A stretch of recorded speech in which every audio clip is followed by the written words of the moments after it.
There are concerns growing at Weinberg Campus, one of the largest nursing homes in Western New York.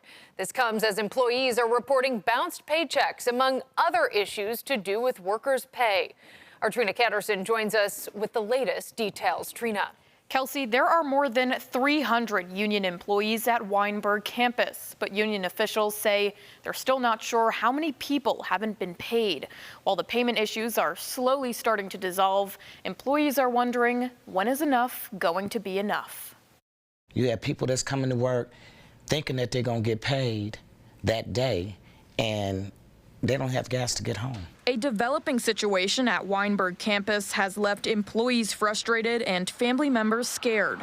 Union leaders say Wednesday night they started getting calls from their members saying that their paychecks had bounced. I couldn't believe what I was hearing, and I didn't know the true impact of it because it was only like one or two people calling me. On Thursday, Union Administrator Darlene Gates continued to receive even more calls from concerned employees.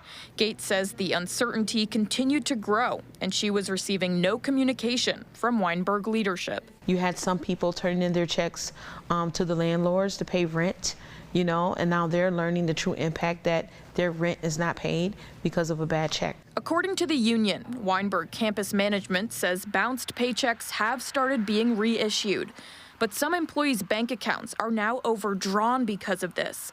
We spoke with a nurse off camera who told us his bank account is sitting at negative $2,500. Just last week, workers took to the picket lines. Employees say after signing a new contract months ago, they are still not seeing benefits they were promised. We haven't received our raises, we haven't received our retro, and we're finding out that a lot of our benefits have not been paid. In a letter last month signed by Weinberg Campus officials, it details the financial challenges the facility is facing. The letter breaks down a potential receivership plan with Lineage Care Group, who oversees several facilities, and the state possibly helping out.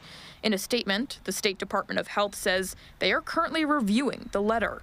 The president of Lineage says he's working with Weinberg to ensure the facility stays open.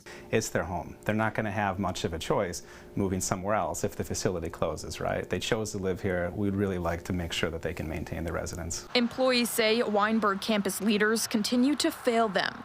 They are asking for the president and CEO, Robert Mayer, and the entire board of directors to be replaced. We're scared. We're scared. We have family members that are afraid. Nobody knows. It's too much uncertainty. And that's why we're asking for a change in leadership. Banks says some employees are still choosing to work despite the issues because of their love for the residents. Other employees are unable to come in due to the paycheck problems. Now, union leaders say emergency evacuations will be determined on a day-to-day basis. That's depending on how many staff members are able to show up to work. Reporting in the studio, Trina Ketterson, News 4.